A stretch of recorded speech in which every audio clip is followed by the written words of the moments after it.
There's this famous quote by Madonna that says, "You don't want to be the smartest person in the room. You want to be surrounded by other people who are going to say something that makes you think, oh my God, what an amazing idea. Why didn't I think of that?" Now, recently I was thinking about this quote while I was on a plane to Charleston to attend a mastermind hosted by my friend Stu McLaren. I'm all in. I'm going. I just knew that I was going to be in a room surrounded by some of the most successful and innovative entrepreneurs. And I love being in spaces like this because it's just so inspiring. It makes you feel less alone. It leaves you feeling invigorated and excited about what you're doing. And I also love being around new people because it just brings in like this new energy. This is the Goal Digger Podcast. Masterminds are kind of crazy. I will never forget the first time I heard about them.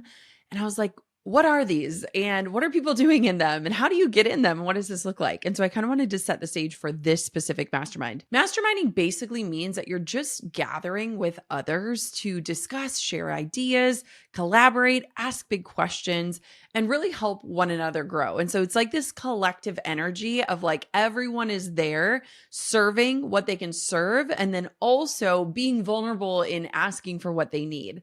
And I've been a part of many different masterminds over the years. Some are formal, some are super informal, some are paid, some are unpaid. And so there can be a whole wide range of what it looks like.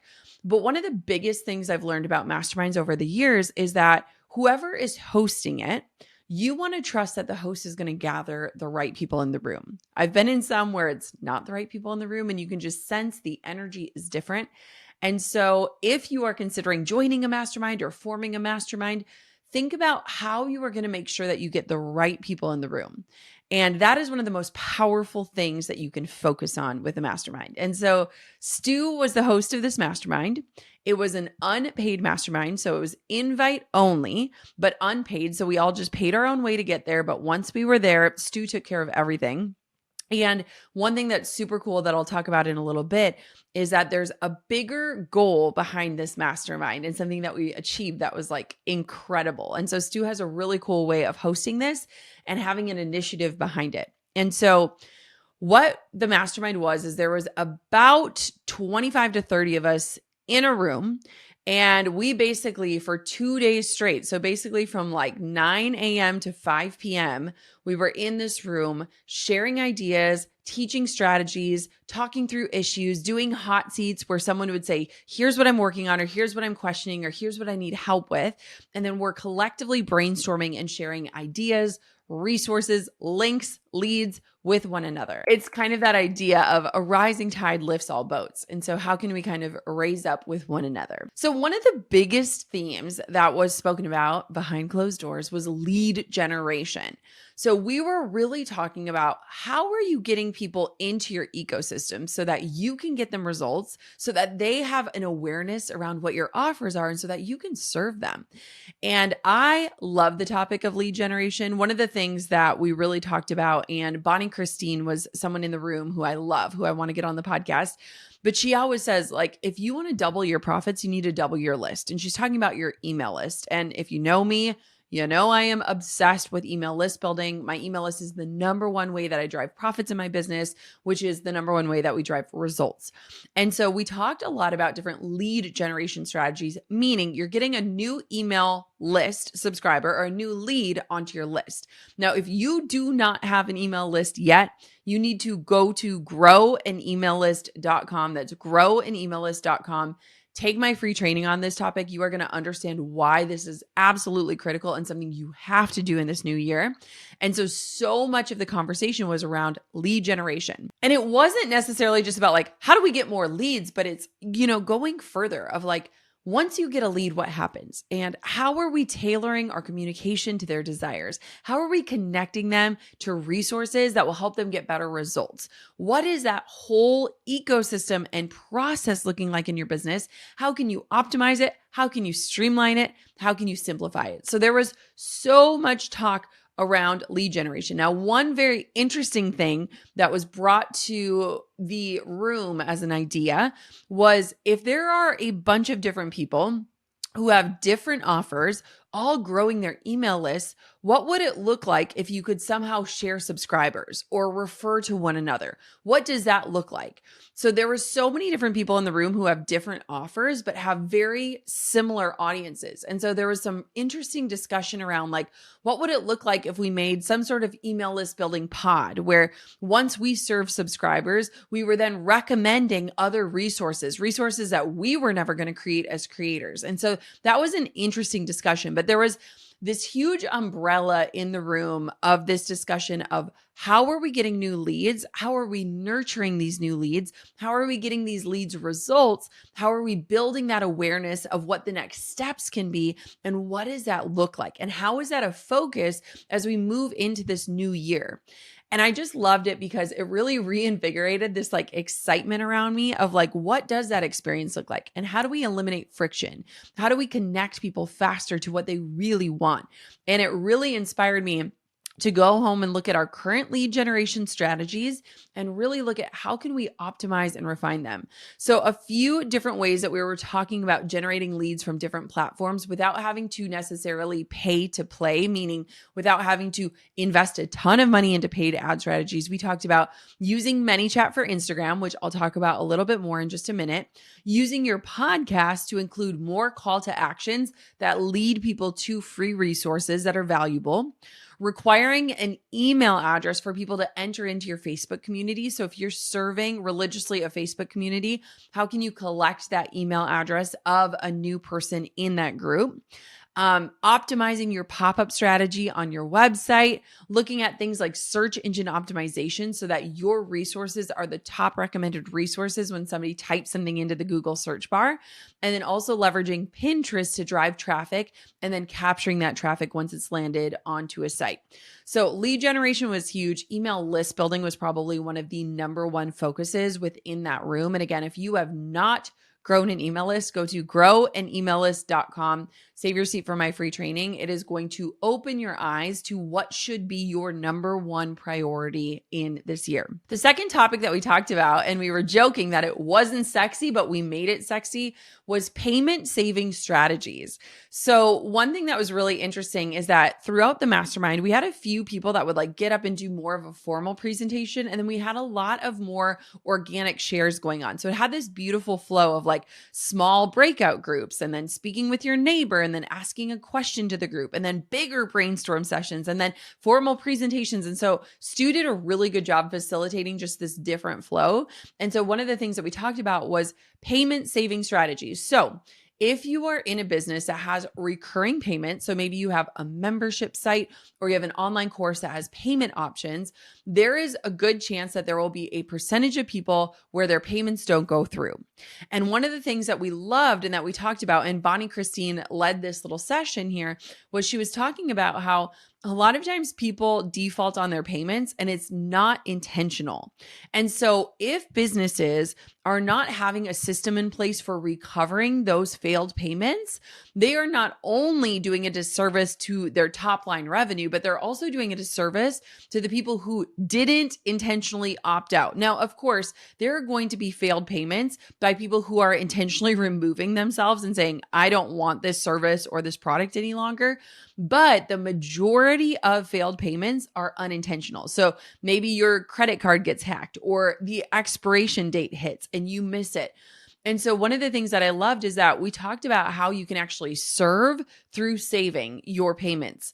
And what does that look like? And so one of the things that is really interesting is if you focus on this as a strategy to recover failed payments, but also look at it as a way to touch base with your clients, serve them, ask them questions, and then give them a really easy opportunity to follow through and change their payment plan, that can be a huge way that you serve people.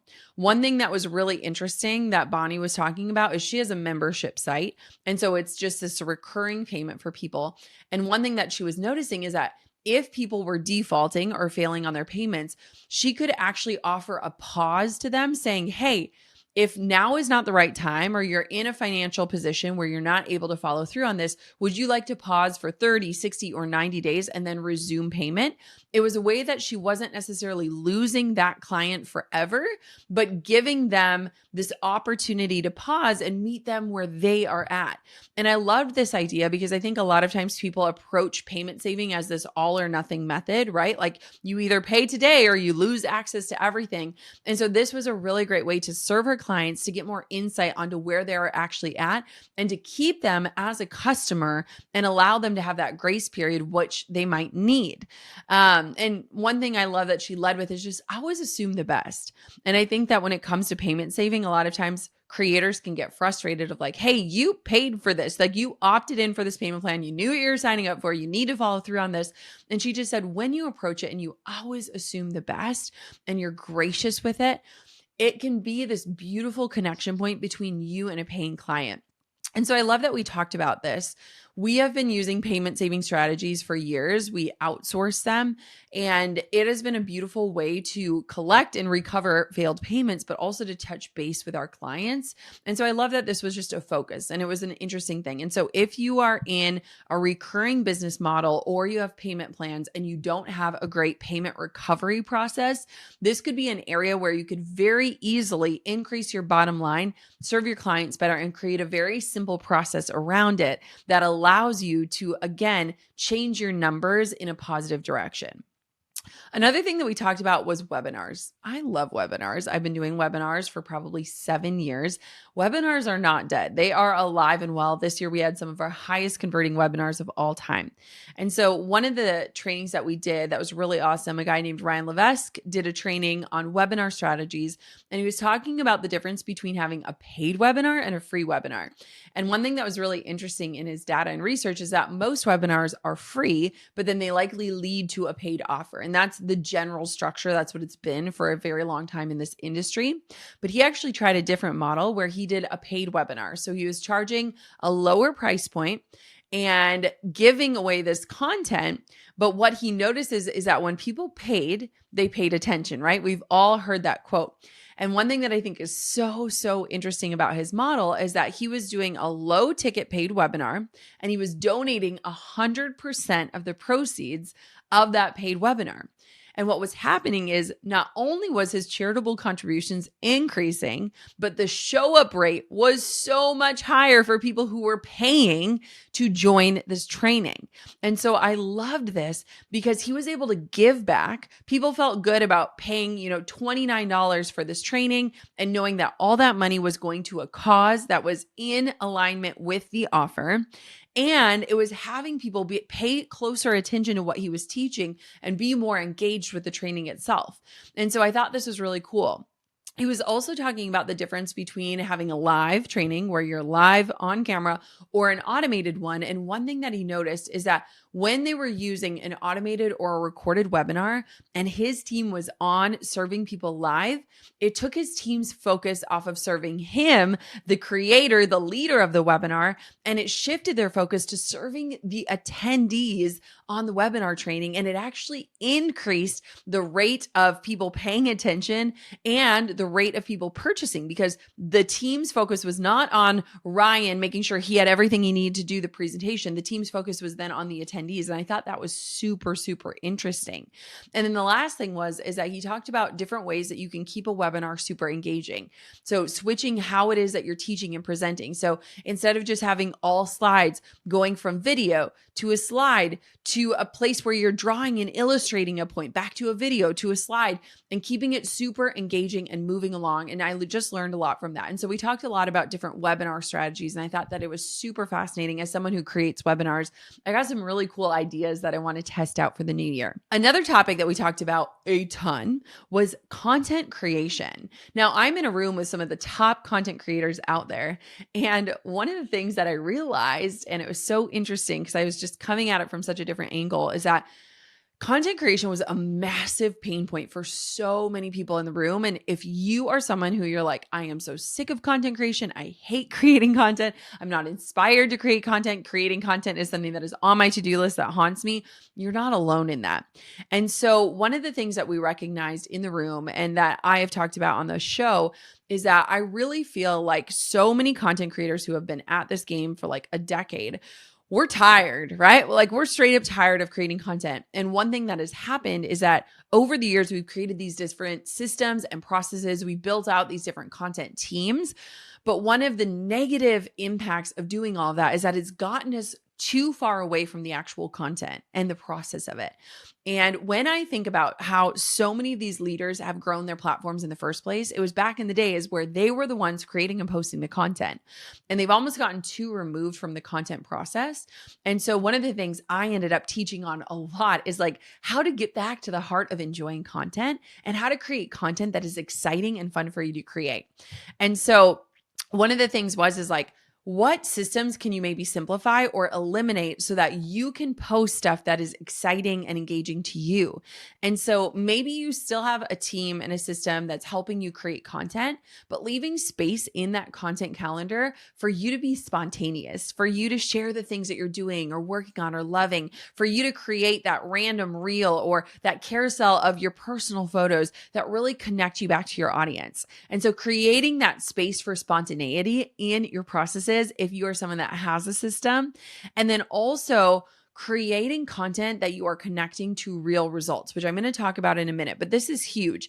Content creation totally shifted for me this year when instead of just focusing on what is performing well and getting likes and comments, I was actually able to really measure which content is moving the needle in a real way, like email subscribers, new webinar registrants, sales.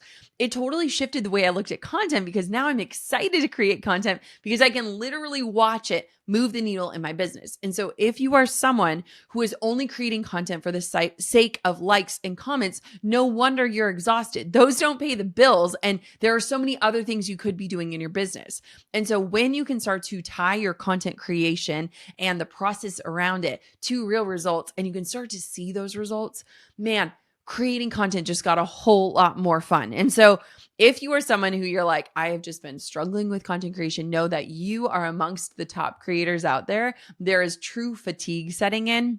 And one of my predictions for this new year is that people are going to want to get back to more of their authenticity and their roots and the way that they grew their platforms in the first place. And so that is that one-to-one connection point where people know you are behind the content and you care about it. And I'm going to tell you how to make content creation so much more fun. So the next theme that we talked about, and this is something that I got so excited about, I got fired up about, I got asked about, I literally sent around a notebook for every single person to write their email address in so that I could be in touch with them more about this strategy because everyone was so excited about this. This is not a new topic to the Goal Digger podcast. We talked about ManyChat automation or chat funnels so much. This was something that I led, and it was more of an informal presentation, but it was something that literally became this massive theme for the weekend. This is a topic that was most talked about on the podcast in 2023 because it changed my business significantly. So this is the strategy where we're using chat funnels, and chat funnels are, if you've noticed me on Instagram saying, DM me the word chat and I will send you information about ManyChat and chat automations. Then you send a message and you start getting this automated response where you can opt in for more information. It's connecting you. You don't ever have to leave Instagram. There's dialogue happening in your DMs.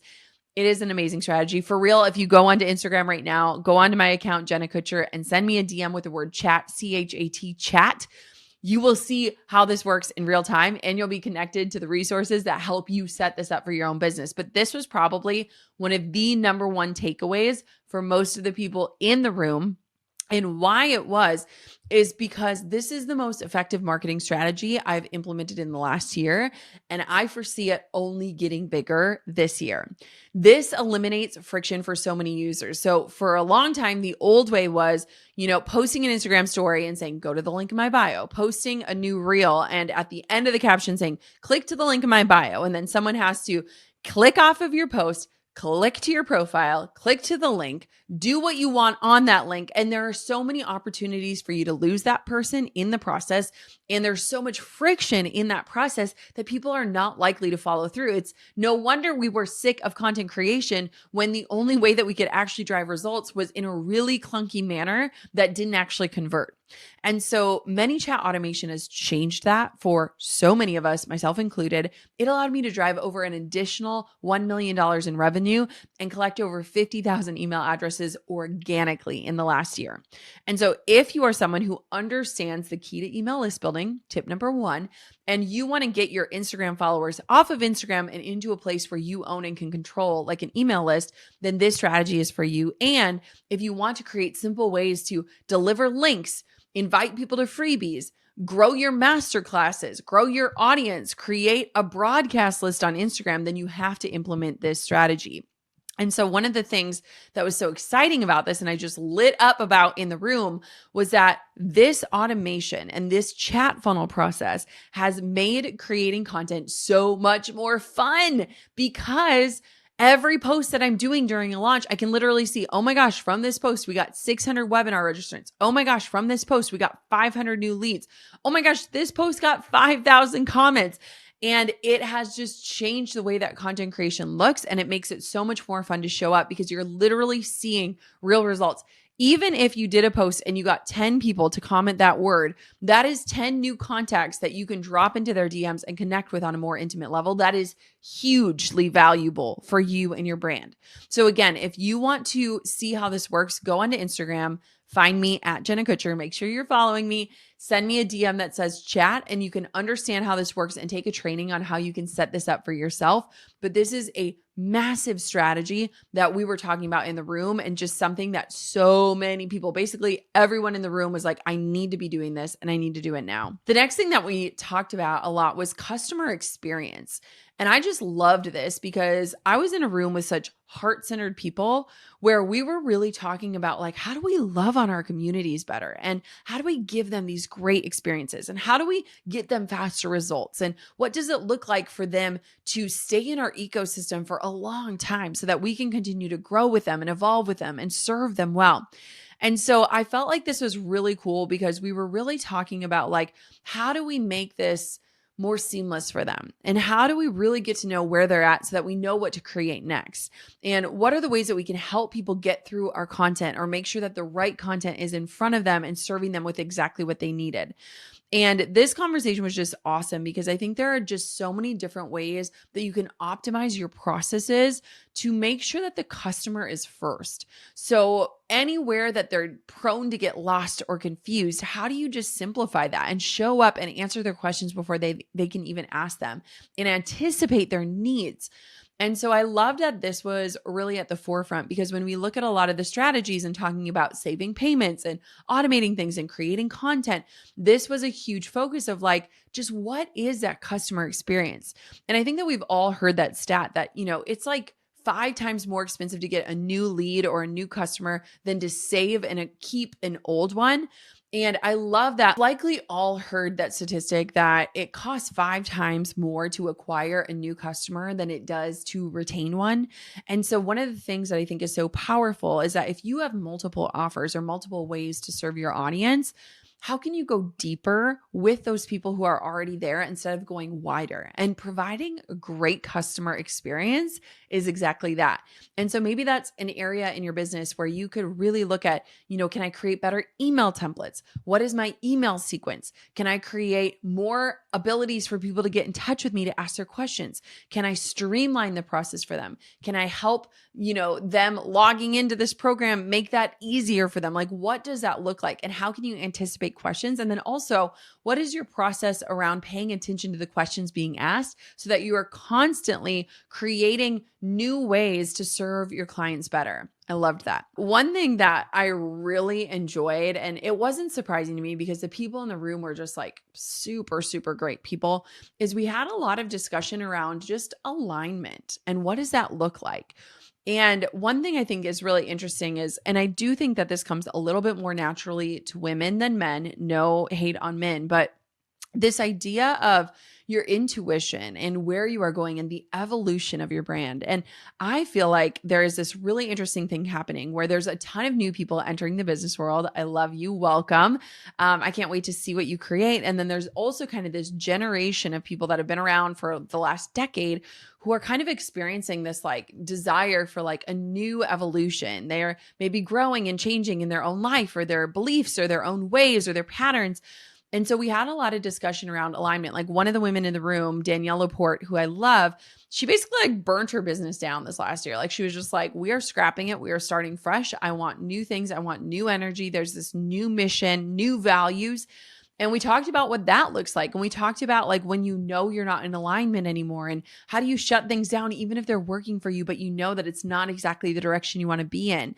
And I think that it was really awesome to talk about like, what does the evolution look like?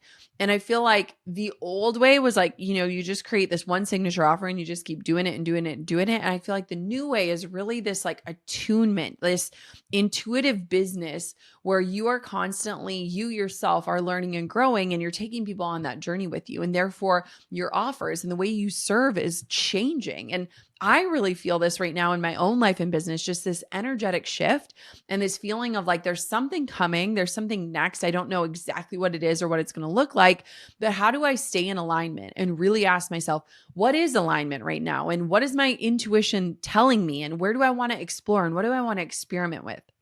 And so there was a lot of discussions around what is alignment with your offers? What does it look like? How do you know when it's time to close something down, even if it's successful? How do you know when it's time to try something new? And what things are sacred and private as you experience them as a human being? And what do you share with your audience? And I thought that was a really great discussion and something that was really refreshing. There are two final things we're going to cover. So one of them that I loved, and it's still continuing long after the mastermind, is just sharing numbers. Oh my gosh, how many of us feel so alone in this business world? We feel like we are the only people experiencing different things. It can be so isolating. Entrepreneurship can be so isolating. And so one of the nights I ended up booking my hotel very last minute because I was just really on the fence of like, do I want to be away from my kids? Should I go? Should I not go? I decided to go and I booked my hotel room last minute and I ended up having this like big suite of a room. And so my room kind of became this like gathering space. And so one of the nights we wrapped up, we were all going to go out to dinner, get dressed up. And I was like, I am way too tired. I want to just put on my robe and like order in takeout. And so a group of women came to my room. There was like 5 of us in the room and we had all different businesses, all different stages of entrepreneurship in life. And we just had the most rich conversation. And one of the things that we did that was so helpful is like we were super vulnerable with numbers. Like, what was your book deal? And how much do you pay this person on your team? And what is your conversion rate? What's your email list size? And how much are you charging for this? And what does this look like? And there is something so powerful when we lose the taboo around numbers and sharing them, and when we paint possibility using them. And it's so fascinating to me because I feel like there's a huge chasm in the business world where like men can share numbers and they're celebrated, women share numbers and they're criticized. There's definitely stigma around women talking about how much they earn, how much they make, how much they pay. And when you remove the stigma and you're in a safe situation where you can share things like that, it is so enlightening for other people in the room. And it also just helps level the playing field to know like, whoa, this person's getting paid double than what I am for a keynote. Maybe I need to raise my rates, or, oh my gosh, I need to like push harder for my contracts for this, or I didn't even know this was possible to launch and make this much money. And so one of the things that was really fun at one point in the room, I like pulled up all of my charts and data and we just like walked through it. And I was like, here's our conversion rates. Here's the breakdown of what we get from ads and what we get from ManyChat and like all these different things. And like, we just like did a deep dive where it was like, here's full intel of what's going on in my business. There is no curtains. Like we're not hiding behind anything. And what was beautiful is like we started a text thread and like we're just like literally asking each other like, hey, what do you pay this person on your team? Or I'm thinking about doing this. What do you guys think about that? And when you create those vulnerable scenarios, you really expand everyone and it creates a safe space, like this little bubble of safety where you feel safe to share these things. And again, you collectively help one another grow. And so if you can find people that you trust, that make you feel safe enough to share these things, sharing numbers and asking numbers can be one of the best ways you can grow your business and also just feel less alone on the journey. The final thing that we talked about, and I'm so excited to share about this, is how can you give back? What does that look like? What does your contribution to the causes you care about look like? How are you building this into your systems, your launches, your revenue? And we were in a room of just very generous people. And one thing that I often think about is like money magnifies you. And so if you are a good person and you're going to do good things in the world, I want you to make more money because the money is going to land in somebody's hands. And I want it to be in the hands of good people. And so we talked a lot about how are we leveraging the finances that we're earning to put towards causes we care about. And what was so interesting is that everyone has different causes that they care about and that they're donating to, and they're all so worthy and beautiful. And so one thing that was so beautiful about this mastermind experience is that Stu and his wife Amy have founded this nonprofit called Village Impact. And they shared a lot about what the work they do and how they build schools in Africa and just all these different things and why they care about it. It was just very beautiful. And so Stu's format for this mastermind is you come free, you show up, you are generous. And then on the last night, he does this live broadcast where people can pay to attend this broadcast with all of us that were at the mastermind. And we share predictions, thoughts, strategies for the new year. All the money that he makes from people wanting to attend this live broadcast goes straight into his charity. And then we as participants all decided to contribute. So I donated $15,000 to his nonprofit. We ended up raising over $300,000 or $400,000 in a few hours' time.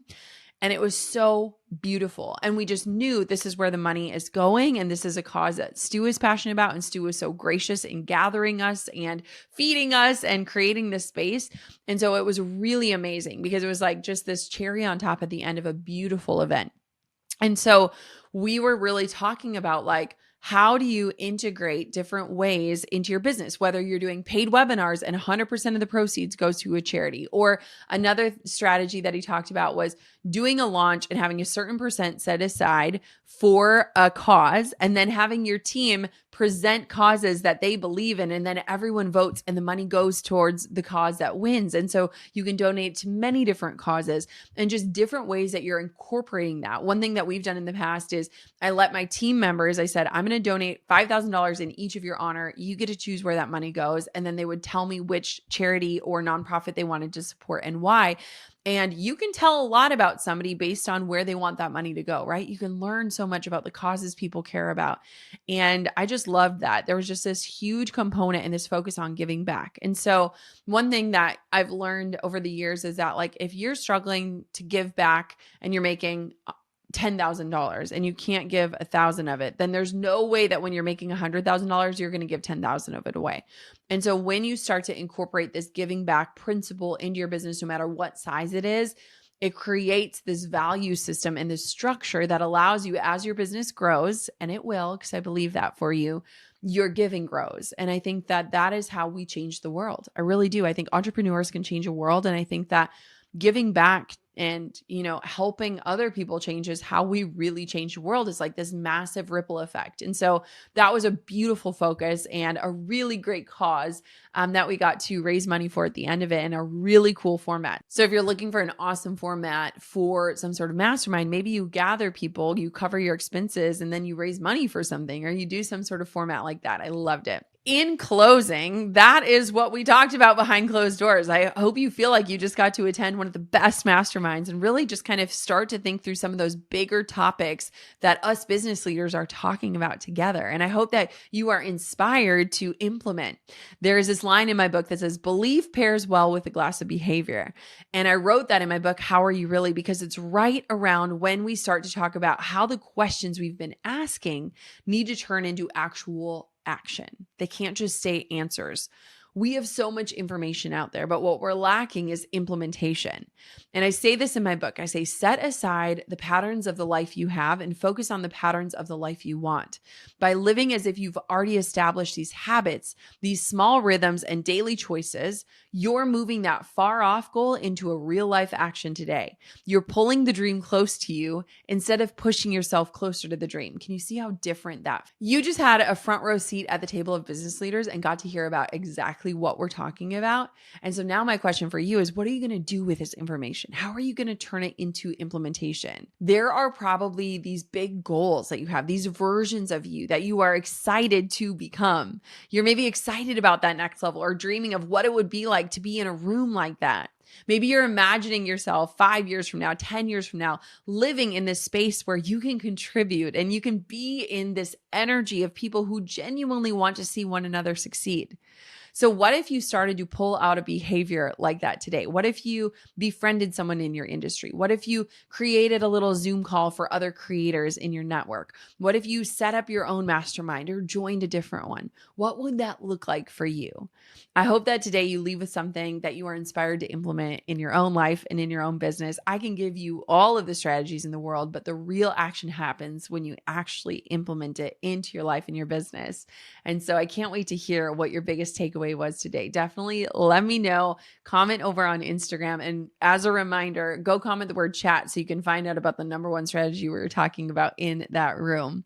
Now, I want you to know how much I value you being in this space with me, wherever you are. If you're out on a run, if you're taking care of your kids, if you're sitting in the pickup line, if you're listening while you should be working, thank you for giving me this space to speak into your life and for you to be pulled up to my table. I do not take it lightly. Of course, until next time, goal diggers, keep on digging your biggest goals. And thank you so much for listening to another episode of the Goal Digger Podcast. Hey, thank you so much for watching. If you have a quick second, take a second, make sure you're subscribed to my show. And if you love today's marketing tips, tricks, strategies, and life talk, then check out this episode. You are going to love it. Are you somebody who finds himself in the constant pursuit of the next big thing? I mean, often as entrepreneurs, we're tempted to dream up more, never feeling like what we're doing is enough or what we have is enough, especially when setting goals for the new year. And speaking